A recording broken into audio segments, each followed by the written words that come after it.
right. All right, ladies and gentlemen, we are live. It's Wednesday night. This is Devy Happy Hour, episode 9, covering Devy content. Right now, we're focusing on the NFL draft.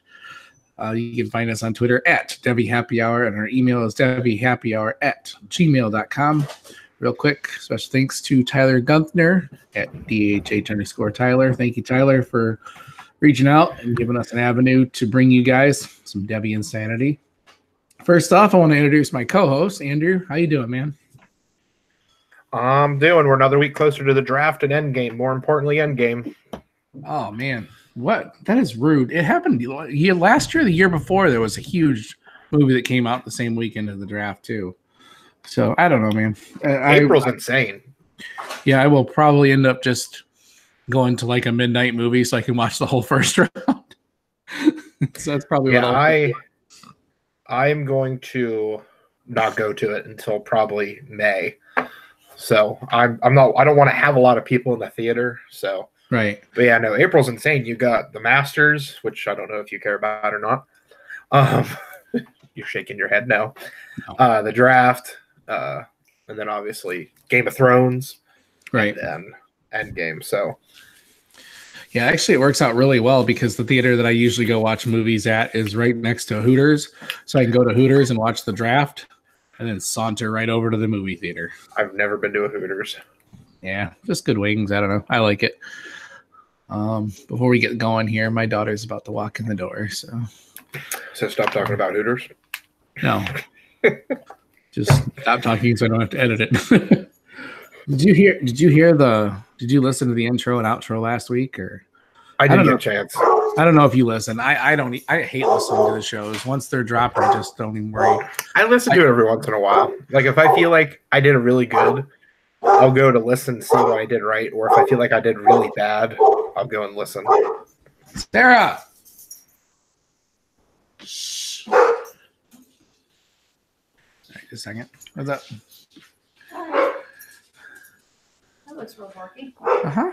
Need a beer to get that done? It helps the anxiety a little bit. Yeah. About our conversation the other day. Mm-hmm.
Compare me to Matt Holliday's hamstring. That's not fair.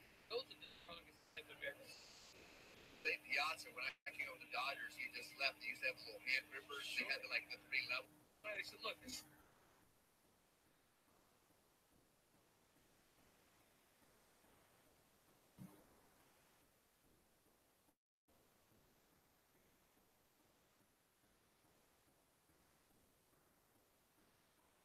Ooh.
Okay.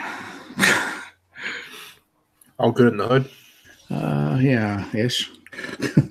That was my ex-wife who decided she wanted to have a nasty conversation right now. Okay, good stuff. She just walked in the house? No, she was dropping my daughter off. Oh. We got into it the other day. Fun We don't time. ever fight. We don't ever fight or anything. Like, we have a very cordial relationship. But she said some stuff the other day, and I kind of got into her a little bit, and then she got into me, and then yeah, fun. You know how it goes. Anyway, Yeah. Now that my anus has been done being probed, I feel my like anus is bleeding. I was talking to Tom and Frank for an hour there. Anyways, all right. A little bit of news this week. Not too much. Another quiet week, other than Georgia players getting arrested.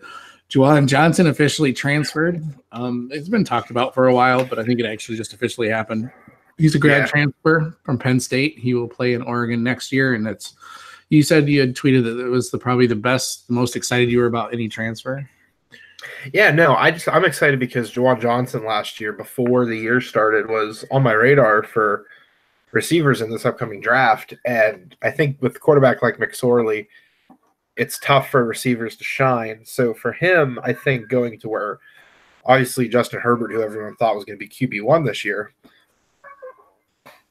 it definitely helps both their cases. So I'm excited to see what Johnson does for Herbert and vice versa. Right. Yeah, he was one of the highest recruited and one of the highest ranked wide receivers there. I think a couple years ago, I remember him in Devy drafts going crazy high. This was supposed to be like a huge breakout year for him, and then McSorley doesn't exactly throw the ball a whole lot, and it goes to an offense where they throw the ball a ton. So it helps, like you said before, it helps Herbert and helps Johnson. I mean Herbert needs some help, I think so. Yeah, and Herbert's lost his number one receiver with Dylan Mitchell, who's in the draft this year. So no, I definitely think both of them are going to benefit a lot. Right. It's not ex-wives, it's dogs, I tell you. All right. Now we're going to get into we're going to get into our divisional fits. We've done the North. We've done the East. This week we're going to do the South. First up, NFC South. We're going to start with the Atlanta Falcons, the Dirty Birds. They pick at 14. They pick at 45 in round 2, 79 in round 3. They have 2 4s, 2 5s, a 6th, and a 7th. Andy, what do you think is their best fit there in Atlanta? Now we have to remember we have to keep Tyler happy with these picks because this is his team. If he even listens to the show at this point. I talked about it in the Fantasy Warzone podcast I did, and I really like the fit since then. Benny Snell to take that Tevin Coleman sort of role. I'm not entirely sold on Ito Smith, and we've seen that they have no problem having a revolving door of backup running backs for Freeman. How hard can you hear the dog? Decent. Hold on a second.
Okay.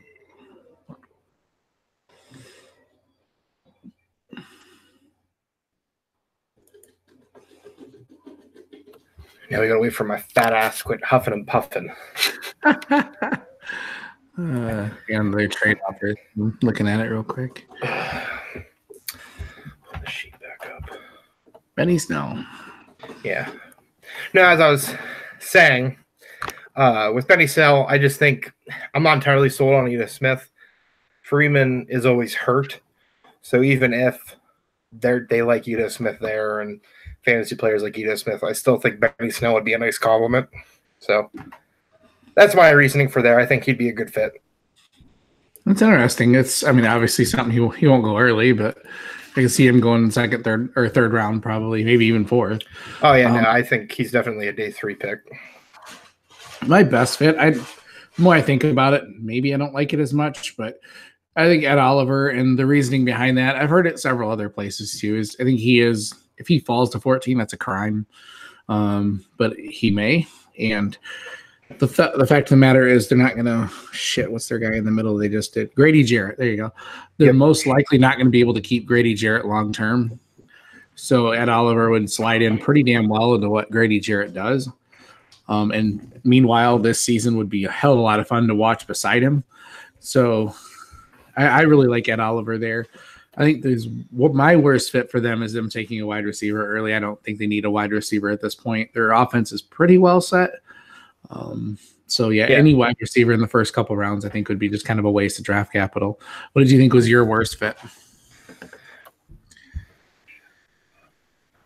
Yeah, no, my worst fit, I think, just because of where they're at with 14, they're going to be right on the fringe where edge help's going to be there. It may not be. I know they got Vic Beasley there and Jared in the middle, but they could always use more edge, I think, just to complement Beasley.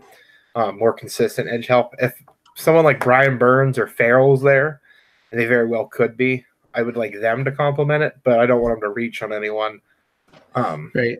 Like a Ja'Kai Polite, which based off of what they're saying with interviews and everything else isn't going to even be a factor at that point. But I think edge you can get with, like I said, Burns and Cleveland Farrell would be a nice compliment there. And then, too, just to throw in another good fit, I think Christian Wilkins, like you were talking about with Ed Oliver, he more realistically might be there just to throw in an extra best fit that I didn't have written down. Right. And 14 feels early for me. I've seen him picked there several times. I also have seen Ryan Burns there as well. So, but yeah, I think if they don't get any of those big couple, that it doesn't make sense for them to go too far and reach. Yeah, they're a team that I think it's really hard to figure out. I feel like they're talented enough to do something, but not talented enough to win it all. So they're kind of a tricky team, and I think their window's closing with Julio and Matt Ryan and Freeman probably only having, probably a good 3 years left in each of them. So I think they've got to, their best player available, the best fit, the best that would help them take the next step. Yeah, they're definitely one of the teams that should just do best available. Right.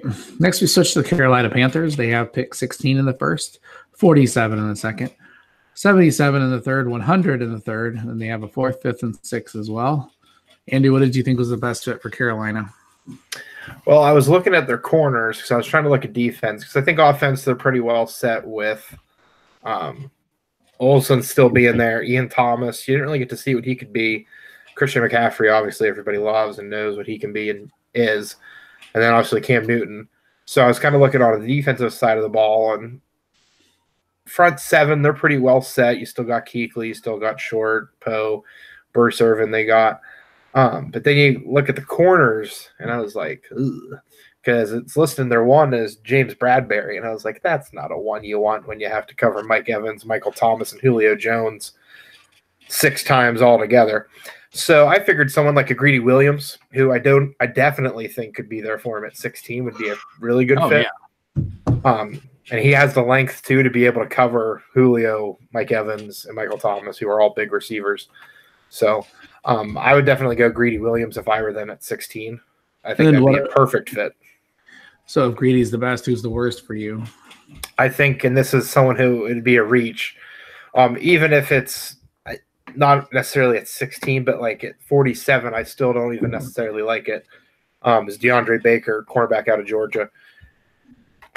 I really liked him. Daniel Jeremiah still has him listed as his number 1 corner, but me and it seems like a lot of other people aren't as high on DeAndre Baker. I really think it's Greedy Williams, Byron Murphy, and then you can make the case for Baker or Mullen from Clemson. So I just think that's a perfect scenario versus a worst case scenario, kind of like what we're trying to do in this segment for that one position for Carolina.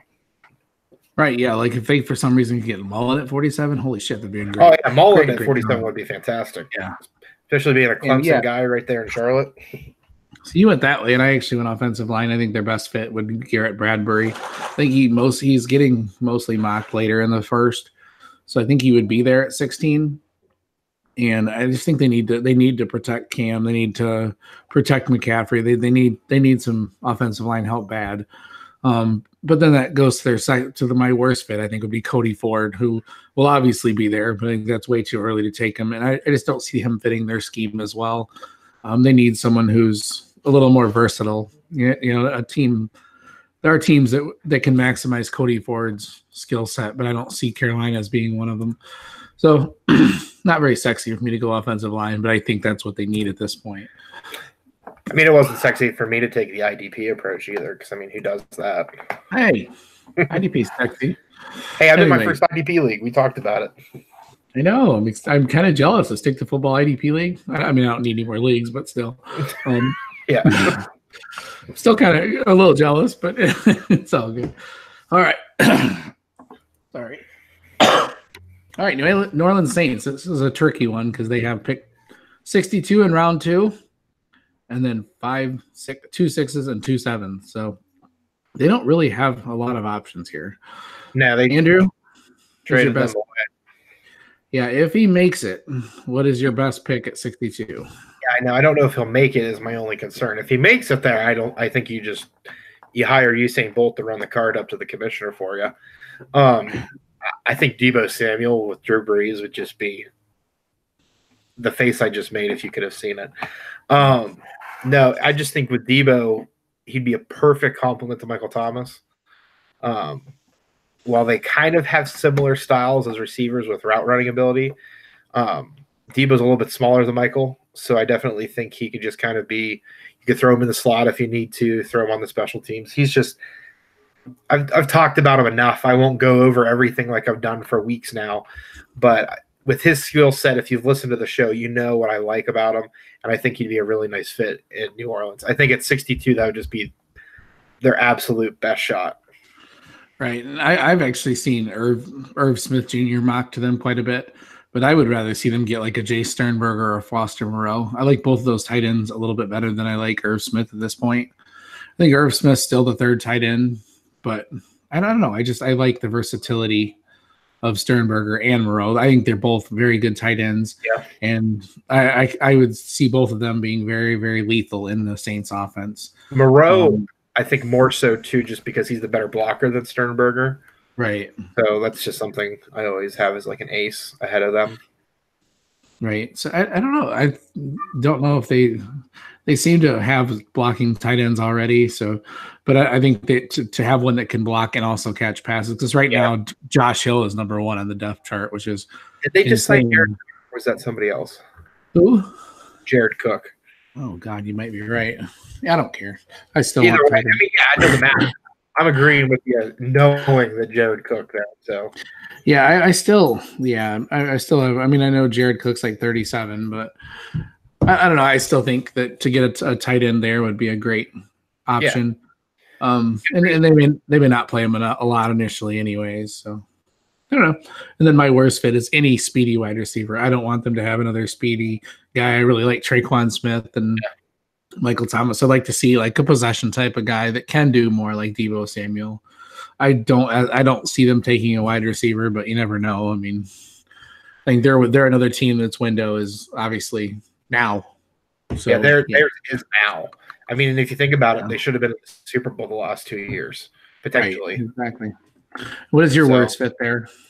I put in anyone not named Deebo, but I mean, like you talked about the speedy receivers, I think at 62, a lot of the receivers that can help them immediately are going to be gone. So at that point, I would probably just shore up defense. Right. Take the available defensive player at that point if you don't like any of the receivers there or tight ends. Like obviously if Irv Smith falls or Deebo, jump all over that. But no, they're in a unique situation where, again, they're like a best player available sort of type. But yeah, I said Jason Foster, but at the same time, they do, I think, need defense. Their defense got better as the year got along last year, but it got exposed a lot as well. So, yeah. And maybe that's what they should be getting around to, and we're both wrong. So, anyways, last team in the AFC South is the Tampa Bay Buccaneers. They are picking at pick 5, pick 39, pick 70 in the 3rd. And also they have a 4th and 5th and 7th round pick. We both agree on the best fit here. And what we're hearing, it doesn't sound like he's going to make it to 5. But what is your best fit there? I'm going Devin White. They lost Quan Alexander in free agency. And I apologize to listeners who are going to be wanting offense, but turning into IDP happy hour. But it's just the way these teams are lining up. So, no, I just think Devin White would be a faster version of Quan Alexander. I think he's a more athletic version of Quan Alexander. So and plus he doesn't have the ACL injury that Quan Alexander had last year either. So kind of get a whole new fresh restart with him on a rookie contract. You don't have to pay him a whole lot, obviously. So I just think Devin White's a really good fit for Tampa Bay for what they want to do on defense. Right. I wholeheartedly agree there. He's awesome. I mean, and they need to. Kendall Beckwith is not the answer to replace Quan Alexander. It's definitely. I mean, if they don't get Devin White, maybe at Oliver. I mean, they need like an impact defensive player. And I think their worst fit is any offensive player. They do not need offensive help at this point. Like I imagine they'll take some later, but they really have to get better on defense, and they have to do it quickly. So and you had a worst fit as well. It was also another linebacker. Yeah, I just did another linebacker. Like linebackers really fall off after Devin Bush and Devin White. So once there's no one named Devin, it really falls off. Mac Wilson is someone I like a little bit from what I've seen of him. The very little I've seen, I will say. Obviously, I've been focusing more on the offensive side of things. But it's an Alabama linebacker, so obviously he's going to get talked about and looked at. But he's not like the Reuben Fosters that we've had coming out. And who the hell was the other one that just came out? Brain fart. He's not like Reuben Foster where we're used to being talked about in the top 10. Obviously, Foster fell because of off the field issues and so on, but talent wise, he's not on that level. So I think for them, I would rather have Quan Alexander on one ACL than Mac Wilson with two. So right. Obviously, he's not going to be coming back either. So he's very rich and happy in Tampa Bay. So yeah, that's just my thing. I think it's kind of like we talked about earlier with the corners for Carolina. There's a time and a person to get, and then if you pass on it, then don't try to come back to it later. The well's going to be too dried up, I think. Right. I have a strong feeling that if Devin White goes 4, that they're going to do something really stupid at 5. But I just have that sinking feeling. A 1, a 2, yeah, a 3, 2 5s, and a 7. So I mean, even if Devin White's not there at 5, I would maybe trade back to like someone like New York or Denver to like 10. Right. Because 10 you could still potentially get Devin Bush. So just that's another fun little play the GM kind of thing. Right. All right, we'll switch gears to the AFC South. First, we'll start out with the Texans, who pick at 23. They pick at 54 and 55 in the second. They have the 86th in the third, then they also have a 5, 6, and a 7th round. I was kind of surprised by your best fit, Andrew. Yeah, no, I want to see Noah Fant with Deshaun Watson. I just want to see Deshaun Watson with a reliable tight end. Griffin and Thomas they're not number 1 tight ends in my opinion. I think Fant's a versatile weapon like we've talked about where he can line up at tight end. He can line up at receiver if you need to. So it'd be interesting to see him kind of be in a Bill O'Brien offense and what he can do. Right. I actually finally picked, we ragged on him enough, but I picked Cody Ford. I actually think he'd be a good fit in Houston. I think they really need some guys that can pass block. So I know we've ragged on him quite a bit, but 23. And then my worst fit was actually to take a tight end early. So I kind of, yeah, I don't know. They have some tight ends on the roster. I think 8. They're trying to compete with the Ravens, and they've drafted a couple in the last couple of years as well. So I just don't want to see them burn another pick on tight end. I know the ones they have are not very good. The Jordan Akins, get out of there. Don't put that there. They have Jordan Thomas, the Jordan brothers. So yeah, I don't want to see him take a tight end early, but what is your worst fit? My worst fit, I think, for them looking ahead to round 2, they need the corner help now that they lost Kevin Johnson, and you could have argued even with Kevin Johnson, they would have needed the corner help. So I think getting someone in that second round, like we talked about, like Trayvon Mullen being there, maybe for some unknown reason, Murphy falls a little bit, or we just talked about him, DeAndre Baker, even though, I mean, you've got 2 seconds, so you could even move up to the end of the first and get someone like a Byron Murphy. So it'd be interesting to see what they can do. But at the same time, if they sit back and wait, they still might get Trayvon Mullen. But they just need to get corner help. There again, just like Carolina, they're in division with a lot of receivers, so they've got to shore up what they can. Right. What's up, Sunshine? Okay, I'll be home in just a minute, okay? Get some medicine on it, okay? How's your movie going? Okay. Wait.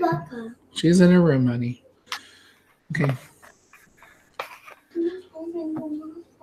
I'll be home in probably 10 minutes or so. Okay. Love you, monkey. All right. How old was that one? 5. I thought she was asleep. All right. Next up, we have the Indianapolis Colts. We have a bunch of Stick to Football Hall of Famers that are rooting for the Colts. You just we typed got to in. make Dan Barnes and the Oreo happy. Can't believe you type that in. Anyways, they have picked 26. In the second, they have 34 and 59. Third, they have 89. They have 2 in the 4, 1 in the 5th, 1 6th, 1 7th. So, what is your best fit there, Andrew? I'm going to steal Dan Barnes' best fit because this is all he talked about in Indianapolis when I was with him. Is he wants a big receiver for end zone targets and red zone targets as well, and that's going to be J.J. Arcega-Whiteside.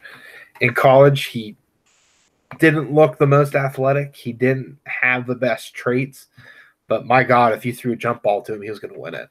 So I think for Andrew Luck, they got a little bit of that with Eric Ebron. But at the same time, if you add Whiteside there, if Ebron's covered, then you got Whiteside and vice versa. So I just think it's about building around Andrew Luck at this point. Again, they're another team that's kind of in this win now window with in the AFC, you got Indianapolis, Kansas City, and New England. And you can argue, I just have to say this, Cleveland going into the mold. So you've got 4 teams fighting there in the AFC for the top spot based on moves they've made this year. And Indianapolis has been pretty quiet. So, but I think getting someone like Arcega-Whiteside would jump them right back up into the thick of things. Right. We put this guy as the worst fit everywhere, including this team. But I actually really like DK Metcalf for Indianapolis. And I believe the Stick to Football this week, they also did that. I had typed this in before that, and then I listened to their mock draft from Monday, and they talked about Metcalf in Indy. And I like it because he's not going to have to be one right away. Like, he's going to have time. Hilton's there, Ebron's there, Funchess is there. So Metcalf will have time to learn that X role, to be that X guy, and he won't have to be relied on. And I really like the fit there in Indianapolis, and you apparently don't. So we're gonna play movie night here. Did you see the really crappy Batman movie with George Clooney as Batman that had Bane in it? So T.Y. Hilton is that little guy before Bane gets the juice. And DK Metcalf is T.Y. Hilton on the Bane juice to me. They're kind of the same guy, but Hilton's obviously the better receiver. I'm not saying they're the same receiver. Right. But I just think Metcalf, him being stiff and his flexibility is really starting to bother me the more I watched him and when I finalized my receiver rankings that you love so much. Made me drop him to 2. At the same time, though, I don't think he would help them to the point where I think if you're going to go receiver, I would rather go for like a big receiver type or a speedy receiver type, like a slot receiver, I guess, instead of a DK Metcalf where you're going to stretch the field because you kind of already have that with T.Y. Hilton. So that's just my opinion. I don't think he's a horrible fit. I mean, obviously him and Luck would be fantastic, but I just think there's a better pick to be made. Right. I mean, I wouldn't. I think 26 is as early as I would take him. It would be nice if he fell into the second, but I don't think he would. As far as the worst fit for them, I had trouble thinking of a worse player for them just because I did too. I think that staff really knows what they're doing, and they're not going to make any terrible, terrible picks. So that's why I even think Metcalf would be an all right pick there. There's not many teams I want Metcalf to go to, and Indianapolis is definitely one of them. Next, we're going to shift gears. This is the Jacksonville Jaguars, who surprisingly are picking 7th. A lot of people thought they would be a lot better this last year. They picked 38th in the second, 69 and 98 in the third, and they have a 4th, 6th, and 7th. And we both kind of went along the same lines here as offensive linemen because, Andrew, what do you think their best fit would be there? Oh, yeah, no. I mean, you have an offensive lineman as well.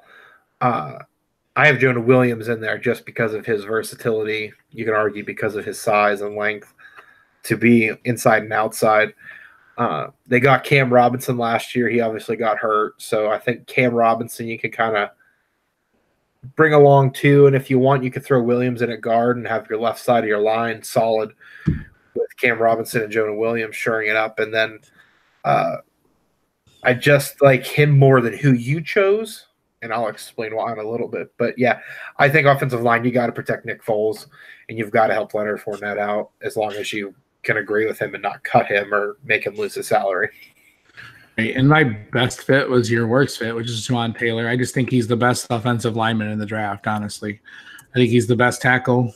I think he's the best offensive lineman, and they've got to go there. I think, Jonah was going to be top 10 for a long time, but now he's kind of being poo-pooed as being taken that early. So why do you think Juwan Taylor does not belong at pick in the first round?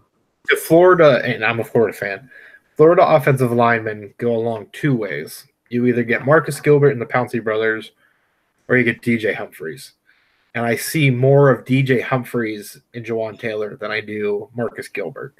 I think he got beat at times, but at the SEC competition obviously is tough, so you can't always say it. But I definitely think he's more of a zone blocker than a physical run blocker that Leonard Fournette's going to want for Jacksonville. So I just think Williams kind of fits that mold better where he's your traditional nitty-gritty offensive lineman, where Juwan Taylor's kind of your fancier, as I didn't do jazz hands.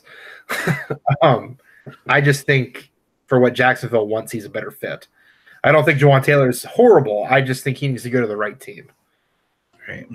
My worst fit is Dwayne Haskins. I really, really, really think that would be a really bad move if Haskins fell to them and they took him.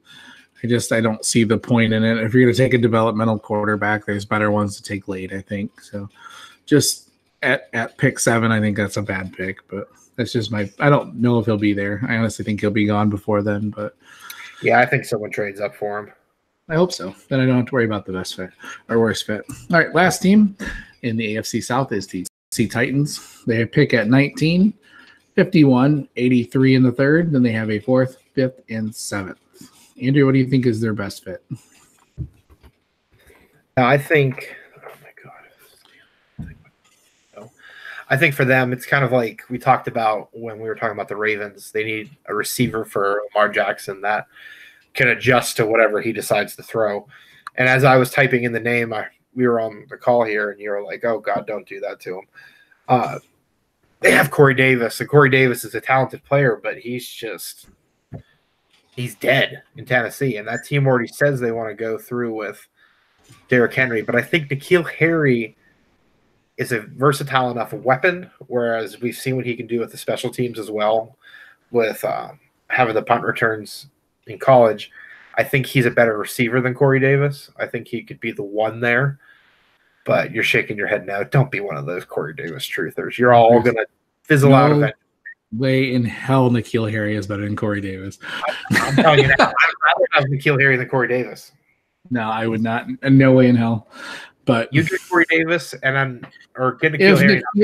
N'Keal Harry gets on a better team than Tennessee, I might take Harry over Davis. I am waiting until Davis's rookie contract is over. He can get the hell out of Tennessee. Oh, yeah. I mean, if he goes to anywhere else, he'll be fine. But I'm saying on Tennessee, I would rather have N'Keal Harry.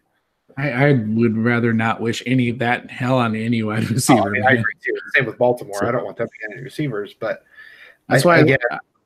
Yeah, I actually went defense. I went Christian Wilkins.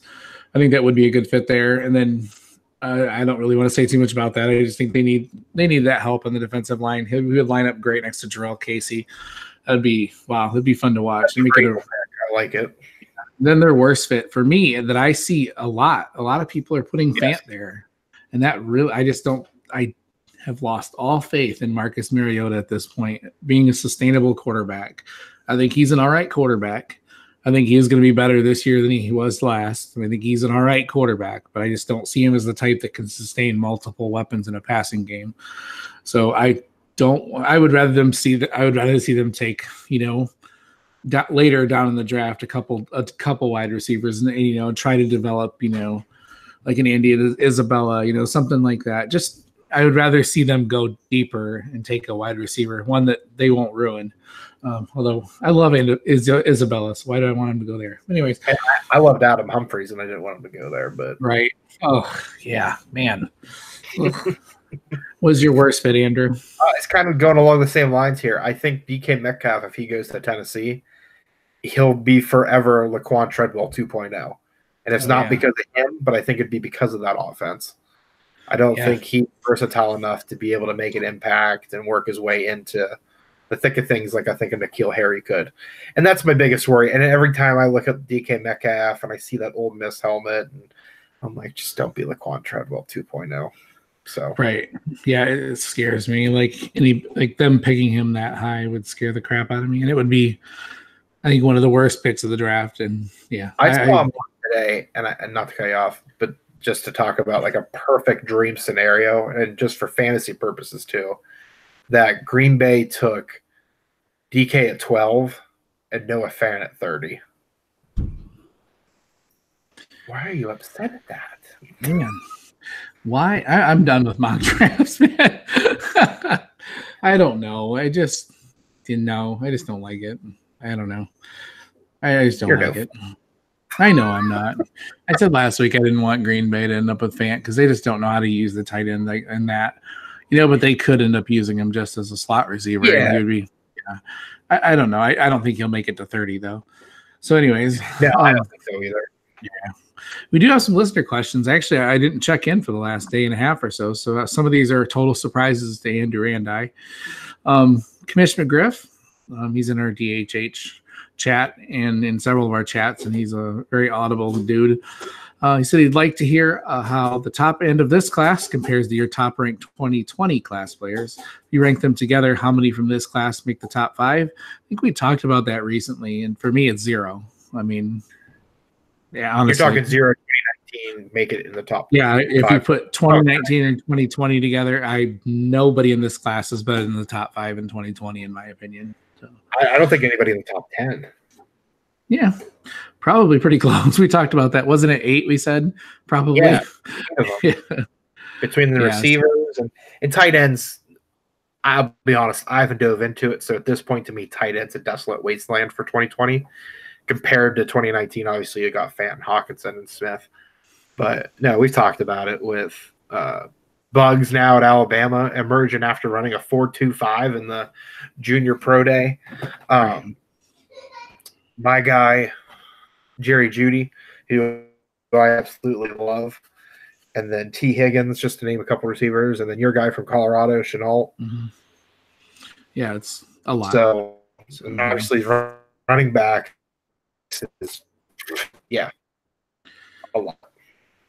Yeah, if you added defensive players, and I might throw a couple from this class into the top 10, but yeah, like Quinnen and Bosa would be in my overall top 10, I think, if you threw in the defensive players. But yeah, it's next year is going to be fun, man. I mean, yeah, I've seen many guys in my leagues posturing for next year, like just totally tanking this year, throwing away everything they have in 2019 to set themselves up for 2020. I mean, I don't blame them. It's that damn good.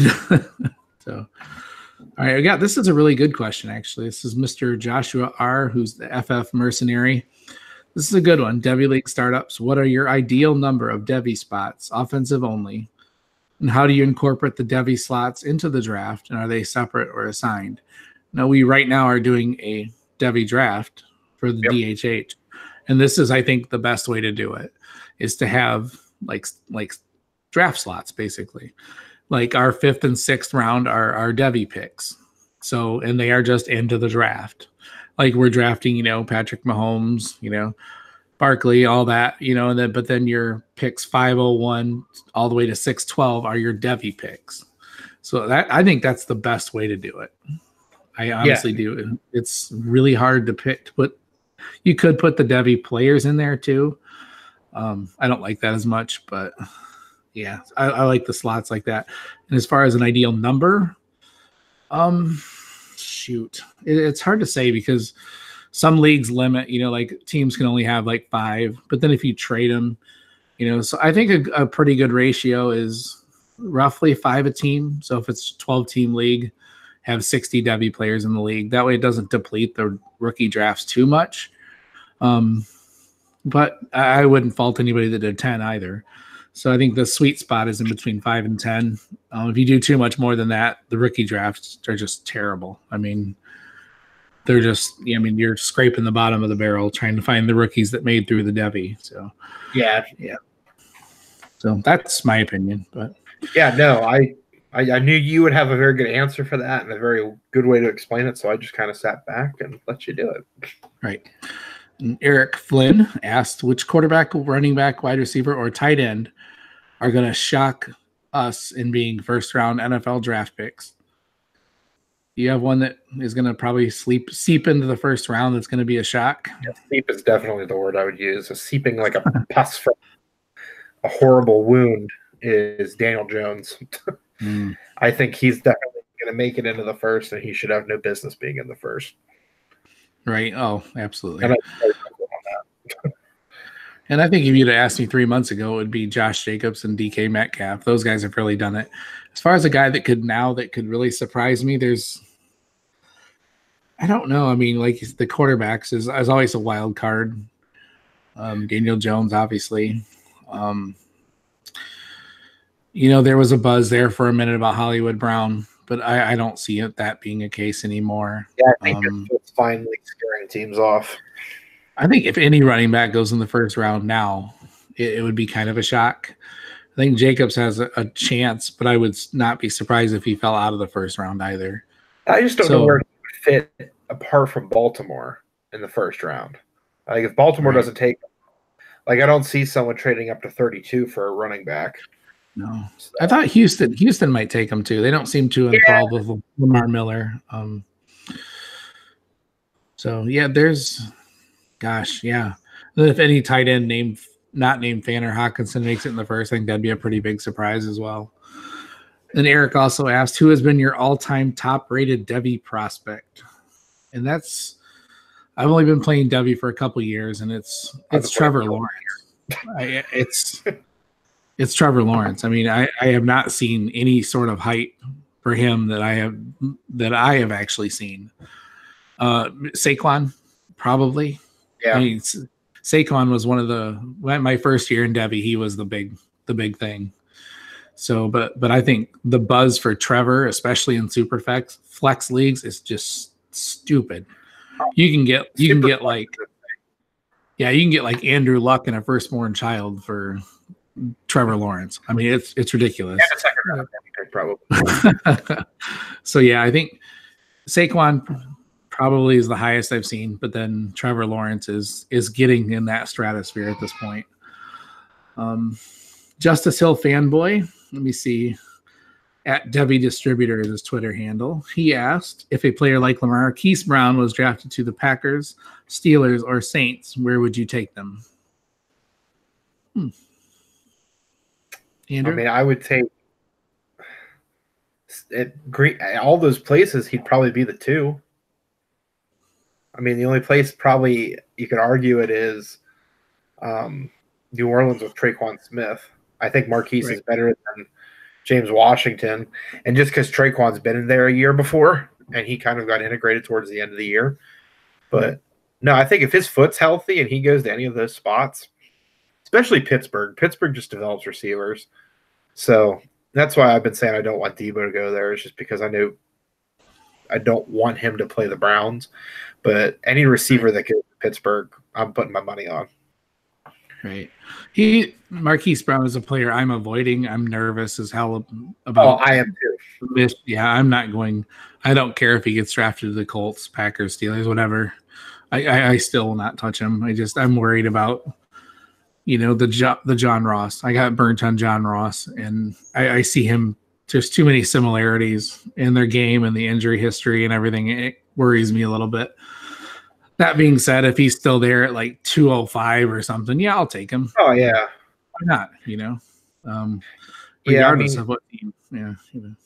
I mean, and for me too, like with Marquise, I was just pulling up my receiver rankings because I had to double check. He was my 7th receiver. Obviously behind 6 other pretty big names. But I mean, Marquise without his foot being hurt, I'd probably have him number 4. So it's just his foot to me, that injury. I know Sammy Watkins had something similar to it, and he's been pretty consistently healthy with his foot since then. But it's his frame on top of that injury is what concerns me. Exactly. And final question. This is from Matthew Jackson. This is something we'll address in future episodes. Matthew is at DHH Matt. He's another guy, and he's got a weird Baker Mayfield avatar.